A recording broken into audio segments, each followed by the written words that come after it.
Përshëndetje. Kuvendi i Kosovës sot ka marrë një seancë plenare ku pas shumë përpjekjeve, zvarritje, shtyrjeve ka pa kuptim ta është miratu rezoluta e iniciuar nga PDK për mbrojtjen e të vërtetës historike të luftës në Kosovë. E kanë votuar gjitha grupet parlamentare shqiptare dhe ato të minoritetet serbe. Nuk është votuar një rezolutë e propozuar nga Lidha Demokratike për çmimet e naftës, nuk e kanë votuar deputet e lëvizjes vendvendosje.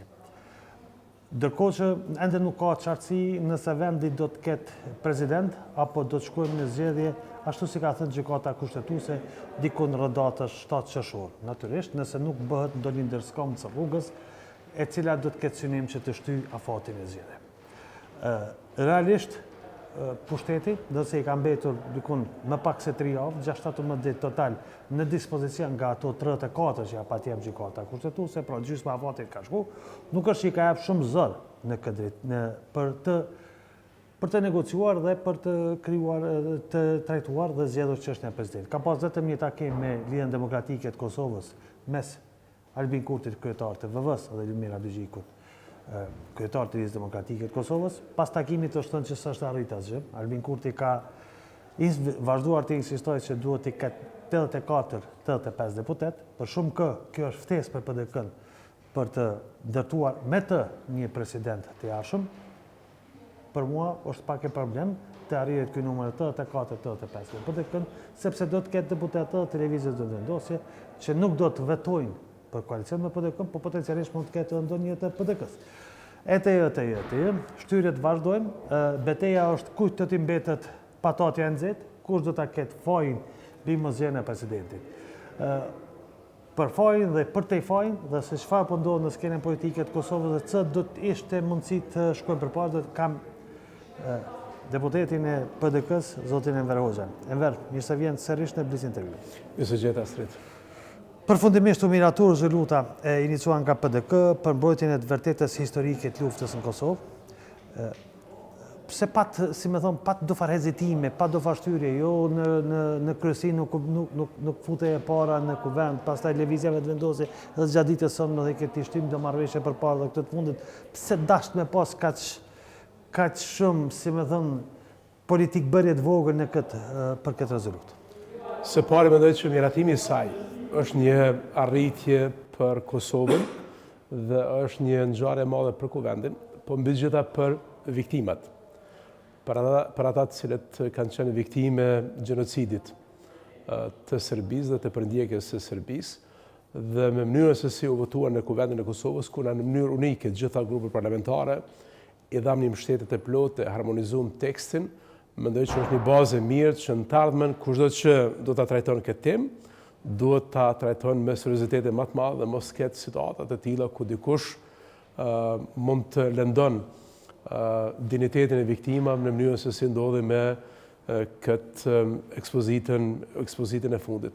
Me thënë të drejtën, unë se kam kuptuar qëndrimin që ka pas vetëvendosja, se si ka bërë përpjekje që të bëj politik për një ekspozitë e cila u pa që nuk është bazuar në fakte të vërteta, pas reagimit të atyre të cilët kanë qenë vetë viktima, por më rëndësishme është që u të kalu kjo situatë dhe më rëndësishme është që grupet parlamentare vendosen që ta votojnë në mënyrë unanime. Tash e kemi një tekst që unë mendoj që mund t'ju shërben çdo kujt, çdo institucioni dhe çdo individi se si duhet ta trajtojnë në të ardhmen një raport të tillë me të kaluarën, me që ka një rrezik të madh që keq interpretime të tilla të historisë, të qëllimshme apo të paqëllimshme, mund të përdoren prej armiqve tanë, prej Serbisë, prej Rusisë, të cilët i përdorin si brum, si përmbajtje për të bërë një luftë hibride në raport me Kosovën dhe zoni i bashkuar i kuvendit, mendoj që është ngjarja më e rëndësishme që ka ndodhur në një kohë ku nas po mirë vesh pas një temë të mundshme. Po çfarë bën të heziton diçush? Domethënë nuk ishin kundër grupin e lëvizjes vendosje, po ç'ishin probleme, jo bëjnë parën e dhjetën. Çka i bën të hezitoj sipas jush? Për çka frikëzoheshin? Më përmend që më shumë ka mund të jenë ndonjë politike kurzimit në raport me marrëveshjen ndërkombëtare. Qëndrimi jonë si PDK ka qenë që ne votojmë marrëveshjen ndërkombëtare, por në hierarkinë e temave të cilat janë në seancën e Kuvendit të Kosovës, nuk ka ndonjë temë e cila është më e rëndësishme, e cila ka të bëjë me ekzistencën e shtetit tonë, me që shteti nuk është diçka që ekziston vetëm sot.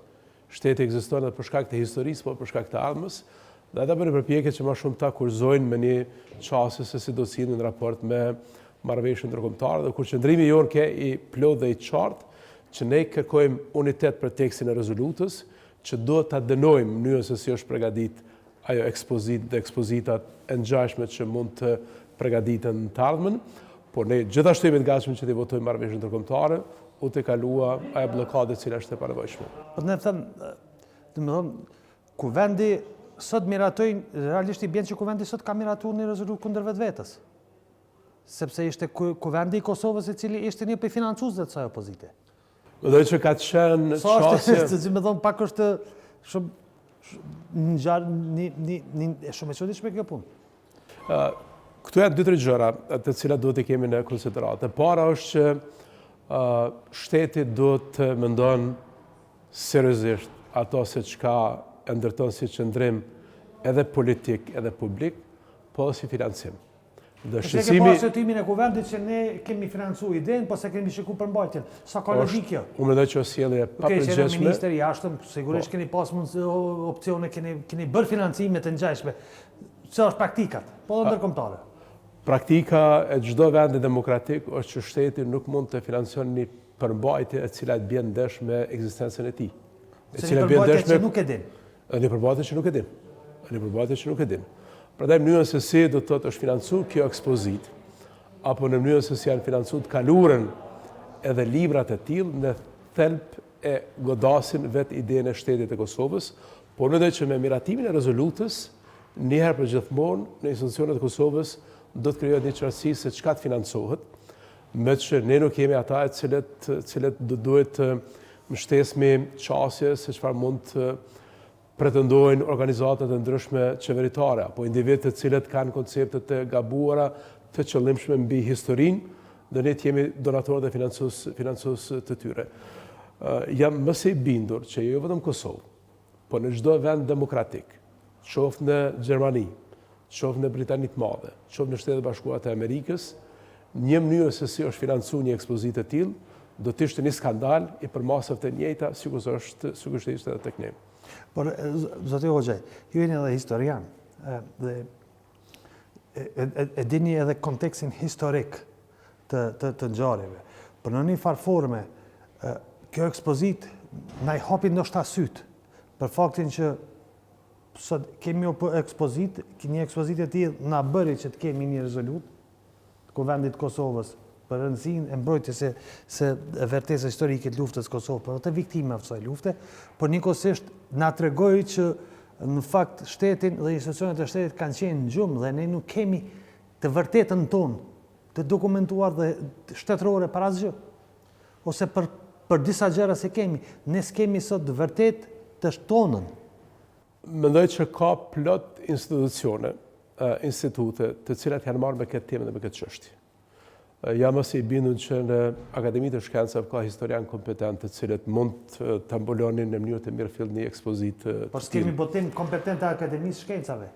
Nuk ka botim kompetent, ka libra individual. Libra individual, por nuk ka ndonjë libër i cili, ndonjë studim i cili si grup autorësh do të ishte fjala e fundit për diçka të tillë. Instituti i Historisë, Instituti Arkeologjik janë marrë me një çështje të tillë dhe kanë bërë botime të ndryshme. Po kjo e tregon edhe nevojën dhe domosdoshmërinë që Akademia e Shkencave, Instituti i Historisë, Instituti Arkeologjik, Muzeu i Kosovës, institucione tjera duhet në mënyrë intensive që të merren me këtë temë dhe ne ta kemi një interpretim të fundit të plotë për atë se çfarë ka ndodhur, si ka ndodhur dhe mbi gjitha të kemi shifrat e sakta për çdo ngjarje të mundshme, për një arsye të vetme që në ne ti ndërojmë viktimat e gjenocidit serb, në ndë t'ju shërben ky material gjeneratave të ardhshme në Kosovë, atyre të cilët lindin tash dhe të cilët mas 20 vjetë mund të kenë një raport tjetër të informimit, jo si jo dhe unë që kem përjetu atë kohë, dhe mbi gjitha që librat e tillë, studimet e tilla të jenë edhe referencë për asë si vendet tjera e shohin Kosovën. Shumë koncepte të cilat janë në historiografin tonë, shumë teori, shumë pikpamje gjëra shkencore, në fakt janë pikpamje të cilat në kaluren janë shty nga një shkollë pro-jugoslave, e cila ndryshe ka pa shqiptarët e Kosovës, e cila ndryshe ka pa shqiptarët në Ballkan. Dhe shpesh herë një nostalgji pro-jugoslavisë, një nostalgji e bashkim vllazënimit, një nostalgji e të kalurës, edhe sot e kësaj dite, shfaqet në debatet tona publike, gjëja si qëndrim kritik për të kaluar. Po kjo nuk ka të bëjë fare me një qëndrim kritik, ka kjo të bëjë më shumë me një tendencë për ta falsifiku historinë. Prandaj edhe në vendet më demokratike të botës janë parlamentet, janë kuvendet, janë institucionet shtetërore të cilat në situata konkrete si kjo duhet marrin qëndrim. Në Këshillin e Evropës ka konventa dhe vendime që rregullojnë këtë punë. Në Parlamentin Evropian ka konventa dhe ligje të cilat e rregullojnë raportin që duhet ta ketë një popull me historinë dhe se historia mos të keq përdoret me qëllim që të lëndohet dinjiteti i viktimave. Prandaj mendoj që rezoluta është një udhërrëfys i mirë që një herë për gjithmonë çfarë do që financon Kosovë duhet këtë kujdes, po çfarë do që publikon në Kosovë, jam duke folë për institute dhe institucione shtetërore, shkencore të mirëfillta, duhet jetë i vëmendshëm dhe të mos bën një gabim të tillë, i cili gabim mund ta lëndon dinjitetin e viktimave, siç u ndodhi me ekspozitën e fundit, me që shumë gjëra të cilat janë thënë në këtë ekspozitë dhe në librin e njëjtë, janë të ngjashme me pretendimet të cilat e kanë pasur armiqtë e Kosovës. Verë po dalim temë tjetër, si me thonë, unë kam një vërejtje serioze mbi klasën politike, e cila ndoshta për t'i lehtësuar klasën politike, them që duke qenë vetë pjesëtar të kësaj historie, bërës të kësaj historie kanë harruar që duhet ta shpjegojnë historinë për breza tjerë dhe kanë vazhduar sikur na e tregojnë New York Times se s'kemi bërë në historinë, i kemi lënë tjerë të ndërtojnë historinë mbi ne, pra kemi lënë Serbinë dhe tjerë ndërtojnë historinë mbi ne, por ne se kemi bërë historinë tonë. Unë e kam këtë përshtypje. Unë pajtoj me ju, po me që unë jam ma shumë politikan se sa historian, edhe unë kam pakës problem që t'ju tham kolegëve të mi në Akademinë Shkenca, në Institut Historisë, edhe në Institut Armeologjik, kolegëve në Tiranë, kolegëve në Shkup, se si do duhe ata ta trajtojnë temën e historisë, se nuk takon politikanëve. Këtë rast besoj që po, nuk i takon politikanëve. Kemi të bëjmë me histori shtetërore. Po, nuk i takon politikanëve, po i takon historianëve që ta japin qëndrimin e fundit për një temë të tillë. Po, si intelektual që vjen në politikë, mendoj se si ne e trajtojmë të kalurën, nuk ka të bëjmë me të kalurën, ka të bëjmë edhe me të ardhmen. Mënyrën se si është rikthy politika hegemoniste e Serbisë në raport me Kosovën, në raport me Malin e Zi, në raport me Maqedoninë e Veriut, ku shtetin e Kosovës, të Malit Zi, të Maqedonisë e shohin të përkohshëm, e shohin epizodik. Unë mendoj që ne duhet jemi shumë të kujdesshëm para se çfarë po themi. Mënyrën se si lufta hibride, dezinformimi dhe keqpërdorimi i historisë është shndruar në një mjet ndërkombëtar që shtetet e tjera i përdorin për të goditur një shtet tjetër, tregon që ne duhet jemi shumë të kujdesshëm para se çka qëndron si koncept historik dhe çka financohet dhe çka promovohet. Prandaj është koha e fundit që institucionet tona shkencore të merren në mënyrë të mirëfillt me shkencë, por është koha e fundit që OEQ të ndryshme të cilat financohen nga donatorët perëndimor, edhe donatorët perëndimor të financojnë projekte konkrete. Unë nuk po iki temës, po vetëm po përmendja një ngjarje tjetër e cila besoj që ka vlerë. Juve ju kujtohet që Fredrik Ebert Stiftung ka financuar një raport për demarkimin e kufirit, i cili raport ka qenë një gënjeshtër e madhe, që Kosova pi hub kaq mijë hektar dhe kaq mijë kilometra katror.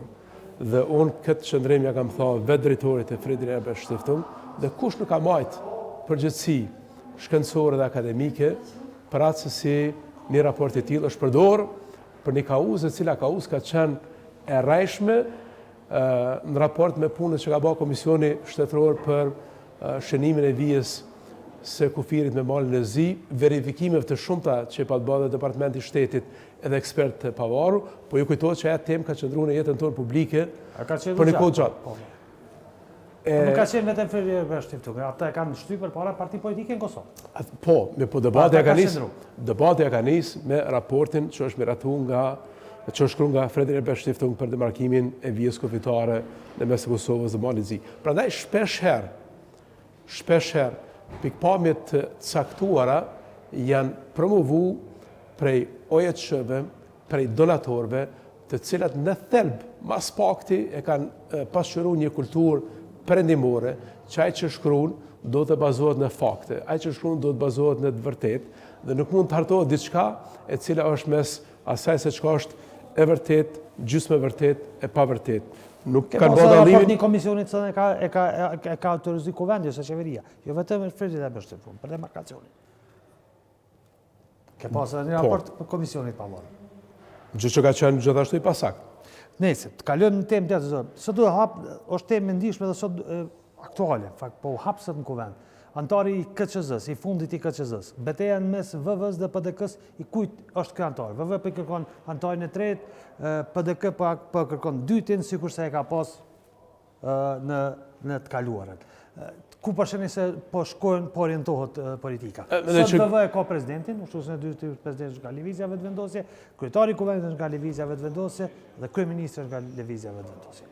Mendoj që antari i dytë i takon Partisë Demokratike të Kosovës, edhe në kaluarën ka pas dilema pavarësisht prej asaj se kush ka qenë president, se kujt i takon. Gjykata kushtetuese e ka sqaruar këtë temë dhe është koha e fundit që zoni Haxhiu ta emëron antarin e dytë, i cili duhet të jetë prej Partisë Demokratike të Kosovës, dhe ne nuk e prit që zonja Osmani do ta lëshon postin e presidentit për pa i dhënë drejtim një temë të tillë, se çfarëdo që mund ndodh, ne jemi të bindur që ky takon PDK-s.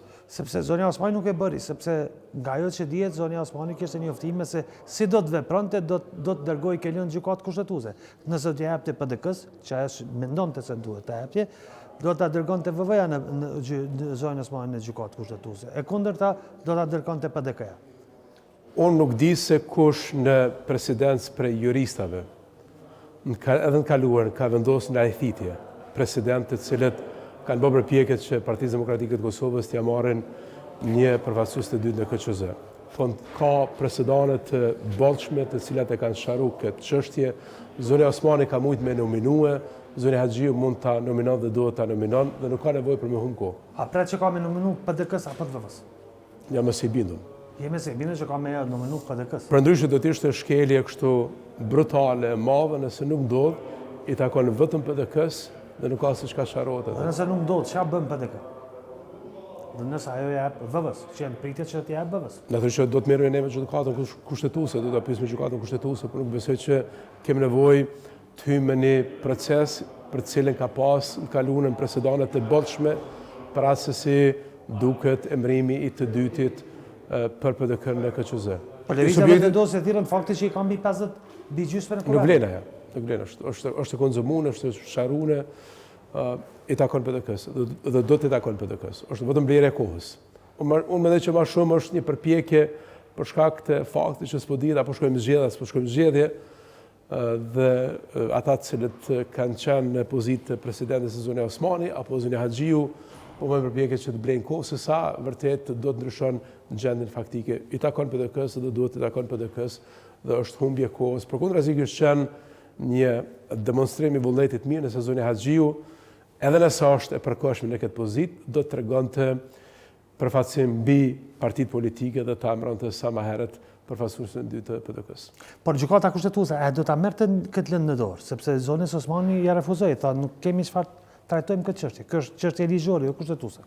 Po mendoj që nëse shndrohet në temë, është e detyruar që ta merr në dorë dhe ta kthen përgjigjen e njëjtë e cila është e qartë. Përgjigja e njëjtë sa është e qartë dhe e cila është si? Të takon PDK-s. Dhe po do të mund të përdore kjo, si më thon tash, gjykata kushtetuese po përdoret për kalkulime politike, që një kohë të gjatë.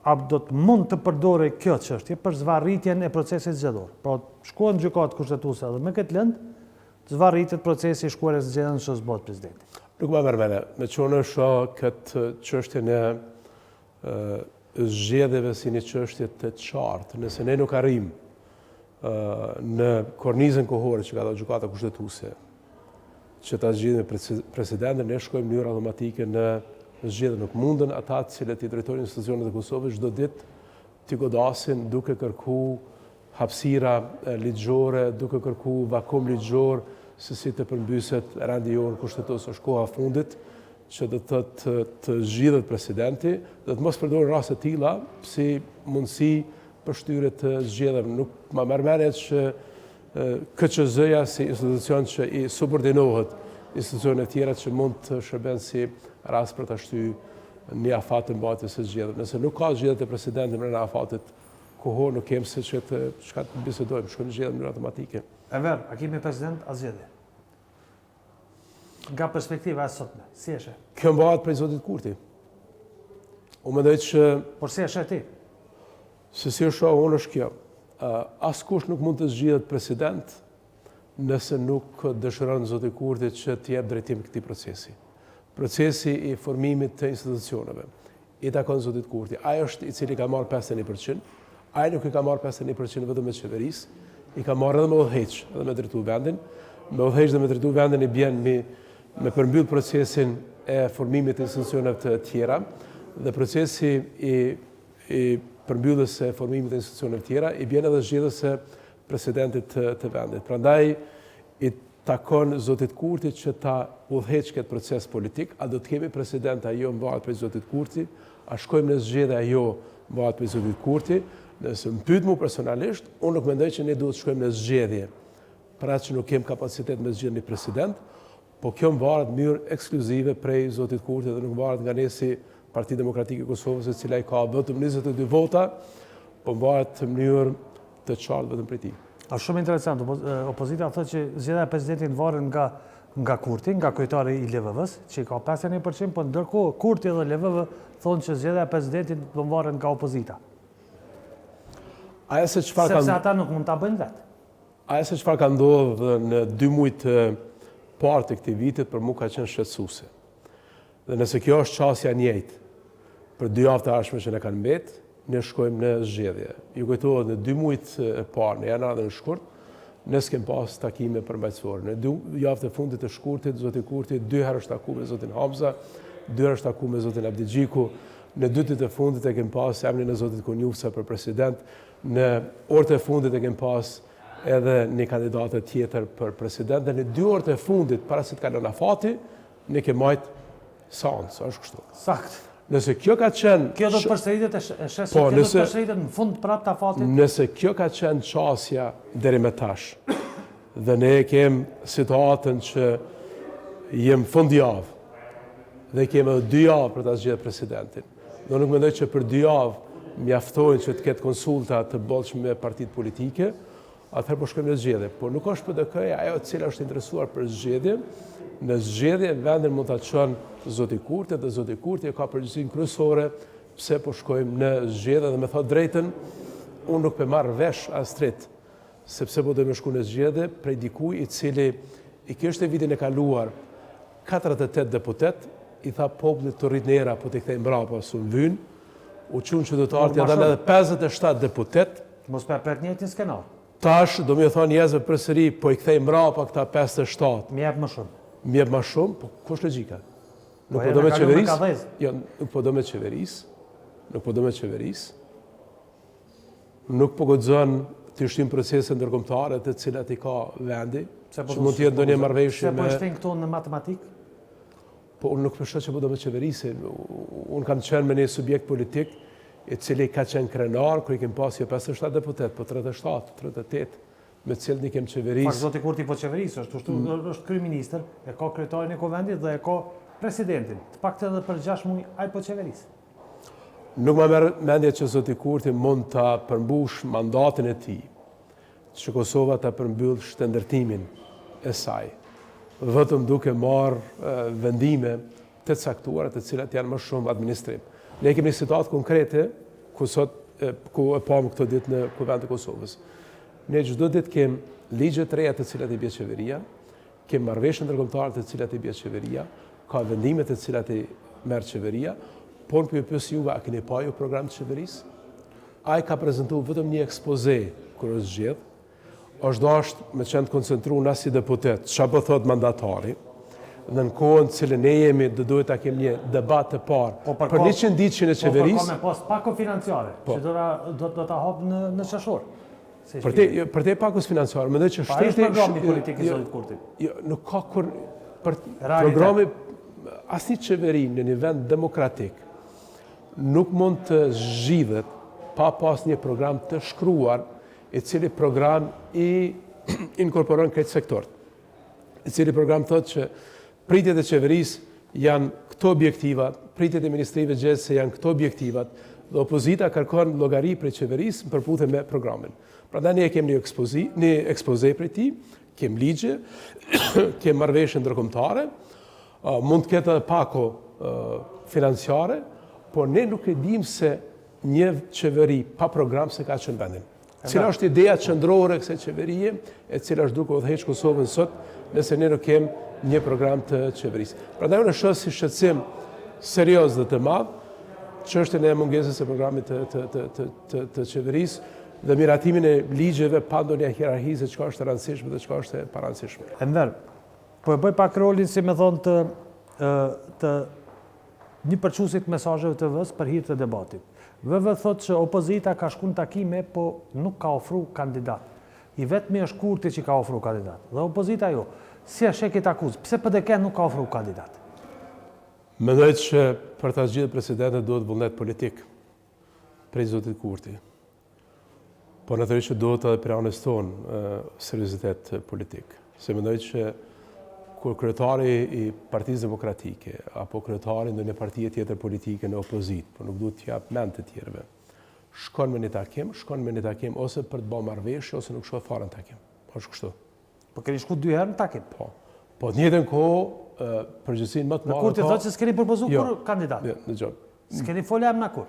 Për te kësaj, përgjegjësinë më të madhe e ka zoti Kurti, i cili duhet të thonte qoftë PDK-s, qoftë LDK-s, që për ta zgjidhur presidentin, kjo temë dhe kjo çështje i takon juve. Unë jam i gatshëm që të marr propozime prej jush. Unë jam i gatshëm dhe ta mbyll me këtë temë, dhe kjo vret prej atmosferës e cila ndodh në takime, nuk vret prej asaj vetëm çka thuhet në media, me gjithë respektin e medias, se kush kujt ja hedh fajin se ka përgjegjësinë. Po kur ka vullnet, ka rrugë çdo herë në politikë. PDK-ja nuk ka shku në takim sa për sy e faqe. PDK-ja nuk duhet të shkonte në takim sa për sy e faqe. Unë nuk mendoj që neve në takon si opozit që ta nxjerrmi prej ngërçi qeverin, por me që ne kemi një rol kushtetues në këtë vend, me që në kushtetutën tonë thuhet që presidenti duhet delë si rezultat i konsultave në mes të partive politike, dhe ne duhet të respektojmë kushtetutën, një parti politike parlamentare, ne nuk mund të braktismi dialogun. Po se si ka ndodhur në fillim vit, në janar edhe në shkurt, ku në 2 javët e fundit të shkurtit ka pas 2 takime, këto 2 takime nuk kanë prodhuar ndonjë rezultat konkret, mendoj që nuk është shumë përgjegjësia jone, është përgjegjësi e zotit Kurti, se ai është që ka shumicën, ai udhëheq vendin, ai mund ta formson edhe zgjidhjen politike, s'mund ta formson Partia Demokratike apo ndonjë parti tjetër politike. Por nëse PDK Kurtit sot për të takuar. Ne kemi pas një debat të gjerë në kryesitë të Partisë Demokratike të Kosovës, edhe me mendime dhe opinione të ndryshme, shpesh herë të kundërta, dhe që të jemi serioz, ne presim prej tij që ai të çet në letër. Çka pret prej nesh? Thot, unë pres këtë prej Partisë Demokratike të Kosovës, madje si PDK ne duhet të ulmi dhe ta diskutojmë këtë çështje me seriozitetin më të madh.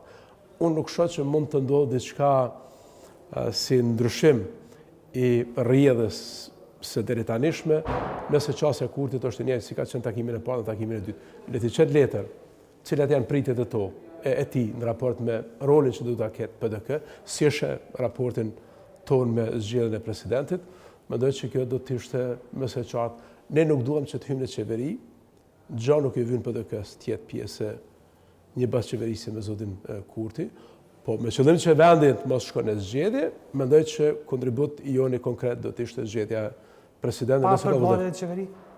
Pa pjesëmarrjen në qeveri të PDK-s? Po, në asnjëherë se kemi diskutuar këtë çështje në pjesëmarrjes në qeveri. Nështë ka subjekte tjera politike të cilët e kanë pas këtë qasje, se unë nuk mendoj që zoti Kurti ka pas... do vetëm presidentin, do në pjesëmarrjen në qeveri. PDK do që ti propozoj 2 emra për president. Okej. Kjo ka qenë kërkesa e unë. Nëse zoti Kurti do ta kishte qasjen e kundërt të një bashkëqeverisje me ndonjë subjekt tjetër politik, që në janar do duhet nis procesi këndrysh dhe do duhet të fillonte për arsye edhe kushtetuese edhe simbolike. Presidenti është simbol i shtetit Kosovës, fillimisht do duhet të zgjidhet presidenti dhe mandej të formohej qeveria. Konstituohet kuvendi, zgjidhet presidenti, formohet qeveria. Zoti Kurti e pat një qasje ndryshe dhe realisht e qiti opinionin publik para fakteve të kryera. Ne duam që të ketë zgjidhje, por PDK-ja nuk i nënshtrohet dhe nuk i do të nënshtrohet diktatit të askuj për ta zgjedhur presidentin nëse nuk ka vullnet politik. Nëse nuk ka vullnet politik me zotit Kurti, dojmë shku në zgjedhje, shkojmë zgjedhje. Po përgjithësinë e bart ai pse vendi po shkon zgjedhje. Zoti Hoxha je përmend si kandidat potencial për president në rast të një marrëveshje mes PDK-s dhe VV-s. Ai shit koni gatshëm. Shumë pak emra përmend, dhe ata që janë përmendin ju. Në Partinë Demokratike të Kosovës asnjëherë nuk ka pas debat për emra. E kam qartë. Po më shumë është duke bërë në opinion publik dhe duket se më shumë është nxitur ka pak nga agrupacione për rreth VV-s. Nuk di kush e ka nxit. S'ka rëndësi. Nuk di kush e ka nxit, po çka mund të tham është që në PDK s'ka pas debat dhe unë nuk e kam pas si lajm kështu serioz deri më tash. Prandaj edhe është çështje e cila i takon më shumë zotit Kurti, ai i cili ka fituar zgjedhjet, dhe mënyra se si ai është formësimin e përmbylljen e formësimit të institucioneve se kanë do me zgjedh president. Po do të kishe gatishmëri në rast të një procesi. Është çështje që i takon PDK-s, janë tema të cilat realisht kanë bënë me tavën e PDK-s. Unë mendoj që Partia Demokratike e Kosovës nuk do të heqë dorë prej kauzave të saj as si parti politike në opozit për të zgjidhur shumë temat që i ka vendi, duke marrë vetëm një pozitë të presidentit. Po ne deri më tash nuk kemi folur për diçka të tillë. Na çka kemi folur deri më tash është që PDK-ja metet në opozit, është komod me pozitën e saj në opozit, do të ndërtojë një qëndrim të qartë dhe të plot pra se si do duhet duket politika e saj opozitare dhe i takon zotit Kurti që ta udhëheqë një proces. Lajmet të cilat kanë dalë, janë ka lajmet të cilat janë prodhuar nga të tjerët, nuk kanë bënë as me mu, as me PDK-n, as me subjekte tjera politike dhe si ka marrë si serioze me të drejtën. E verë, nëse se kemi zgjedhje dhe me gjatë duket që do të kemi zgjedhje, kush do të jetë tash kandidati për kryeministër i PDK-s? Ka njoftime se zoti Hamza nuk do të vazhdojmë. Nuk kemi pas debatin me tash. Nuk keni pas, sepse unë kam dëgjuar që keni pas debatin parti. Jo, s'kemi pas. Dhe se keni një emër. Jo, s'kemi pas debatin deri me tash. Kanë qenë të parakoshme këto tema. Qëndrimi jam është i parimor që kam thënë të kaluarën. Edhe para 2-3 vjetë ku ka herë jam këtë shkuptuar dhe më duket që kam pas këtë intervistë me ju për herë të parë. Unë mendoj që kryetari i Partisë Demokratike të Kosovës duhet të jetë vazhdimisht kandidat për kryeministër. Ai i cili është kryetar partie, ai duhet të jetë kandidat për kryeministër në shembull në PDK-s. Nuk mundet kërkosh. Po nuk ka qenë, të paktën 2 herë. Po nuk ka dhënë rezultat. Nuk ka dhënë rezultat. Po. Për te asaj, unë mendoj që është çështje parimore. Mendoj që ai i cili është kryetar partie, ai duhet të jetë edhe kandidat për kryeministër. Bedri Hamza është kryetar partie. Bedri Hamza duhet të prijë garës për të qenë kandidat për kryeministër, se nuk mundet kjo çështja e barcit të listës për pozitën e kryeministrit. Tjetra barabartë me barcin e listit për listë asambleje për zgjedhje komunale, është kështu. Jo, s'është e barabartë, është tjetër peshë ka krejt. Unë mendoj që një parti e cila e ka ndërtu këtë shtet prej themeleve, një parti e cila ka bë betejën e saj politike në këto 25 vitet e fundit që ky vend të jetë demokratik, po të kemi edhe një politikë e cila është efikase, dinamike, duhet me seriozitetin më të madh. Po ka bërë presedent këtë pikë, pse mos të vazhdoj edhe më tutje? 3 herë ka qenë, de facto 2 herë ka qenë. Unë po do tham qëndrimin që do ta kem, dhe qëndrimin që kam pasur në kaluar, se ka qenë zoti Krasniqi kryetari i partisë, pa ditë që Bedriu mund del kandidat për kryeministër, disa muaj shumë para se ndodh, 7-8 muaj më herët, qëndrimi im ka qenë që ai i cili është kryetari i partisë, ai duhet të garon propozitën e barcit të listës. Unë vetë kam qenë kryetar në detyre PDK-s, jo me mandat plot, dhe vetë kam menduar atë kohë që është detyre imja që të përri këtij procesi politik, ngjajshëm me shoh të çdo subjekt politik, se nuk mundesh ti në fushatë zgjedhore të inspiron, të frymëzon, të udhëheq, të merr vendime, të ngrit tonin, të sulmon, nëse nuk je shefi i partisë. Shefi i partisë duhet jetë ai i cili kërkon prej të tjerëve që janë listë që të japin maksimumin në debate televizive, në punë terren, në angazhim programor, në dinamika ditore të fushatës zgjedhore. Prandaj mendoj që nëse një subjekt politik vendos që dikush tjetër të jetë kryetar, e dikush tjetër të jetë bartës i listës, më shumë i përngjan kësaj skemës që ne kemi kandiherë kandidatin për kryetar komune dhe atë që është kryesues i listës për asamble komunale, se sa një serioziteti. Në vende demokratike kështu ndodh. Në Britani të Madhe, edhe 2 java ka Liz Truss, kryeministër. Edhe ka hec, ka dikush tjetër. Boris Johnsoni ka shkurt, ka dikush tjetër. E ka marrë dikush tjetër në partinë. Edhe PDK-ja, e cila është parti e cila mbi të gjitha është e lidhur me figurën e kryetarit të partisë, por është e lidhur edhe me figurën e kandidatit mandatarit për kryeministër, nuk duhet të largohet asnjëherë për një koncepti të tillë. Ai i cili prin PDK-s në opozit, ai i cili prin grupi parlamentar, ai i cili është shef i kryetarëve që udhëheqin komunat, ai i cili merr përgjegjësi politike ditore, ai duhet të jetë edhe bartës i listës për deputet. Kjo është vetmja zgjedhje organike. Çdo gjë tjetër mund të jetë vetëm improvizim në mënyrën se si e shohun. Në mendimin tënd, a duhet PDK të hyjë tek kësaj gare të afërt, nëse bëjmë në qershor, e vetme apo duhet të ndërtojë një koalicion, një blok, ta fusë nisme, ndoshta të bisedoj edhe me AK-n atje, të bëhet një blok. Unë kam qenë i tharë çdo herë e asaj që PDK-ja do duhet të krijonte paraprakisht idenë si mund dele para. Pse duhet dele para? Dhe është vendimtare që PDK-ja ta krijon idenë që po del e para. Edhe debatin që e kem pas kujtohet në konventin e fundit të PDK-s, ku unë doja të garoj propozitën e kryetarit të partisë, nuk ishte puna ambiciesh, po bana tash kryetari i partisë. Po unë mendoja që kam konceptin se si PDK-ja mund del subjekti i parë. Kjo takon historisë. Jo, kjo takon historisë, nuk duhet të rikthehem në këtë temë. Jo, si garë, po si koncept po pres. Po, do duhet të shete se a mund të ofron edhe parti tjera politike, dhe unë atë kohë kam mendu që nëse PDK-ja do ta bënte një blok, dhe LDK-ja do ta bënte një blok të dytë, dhe zoti Kurti do të ishte një blok tjetër me listën Guxo edhe me alternativën, ne realisht i kishim pas 3 entitete garuse në zgjedhje, të cilat do të garonin propozitën e parë. Dhe unë mësa di për herë të parë me një intervistë kjo, e kam shpas si ide. Kjo nuk është realizuar deri më tash. Prandaj kjo është detyrë. Në momentin ndoshta të realizohet. Ka një mundësi të ketë një blok të LDK-s me tash Vjosa Osmanin. Mund PDK ta ndërtojnë një blok të paktën me nismën dhe është tjetër nën LDK-ja. Në VB-ja. Mendoj që kjo temë i takon atij i cili është bartës i listës dhe kryetari i partisë. Besoj që i gjithë partisë, jo vetëm një. Po, unë do ta them qëndrimin mbrana. Po, në përpjes mendimin tënë, absolutisht. Po, unë do ta them qëndrimin mbrana dhe është herët pagës që të flas për një temë. Shumë shpejt është koha. E di, po do të i takon atij i cili do më kanë që është kryetari i partisë, ka Bedriu Hamzës. Bedriu është kryetari i partisë, Bedriu do të më marr vendimet qëndrim se si e sheh ai listën e ardhshme zgjedhore. A sheh vetëm PDK? A sheh PDK plus diçka tjetër? Si është raporti i forcave tjera politike? Se unë nuk mendoj që ne në zgjedhje duhet të shkojmë vetëm për të bërë deputet.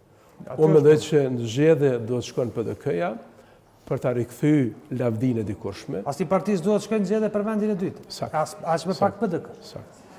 Enver, faleminderit shumë. Ndërqofshim. Shpresim se çfarë do ndodhë të ditë, po nuk po duket diçka shumë e madhe që ka me gjë. Shpresoj. Faleminderit shumë. Faleminderit.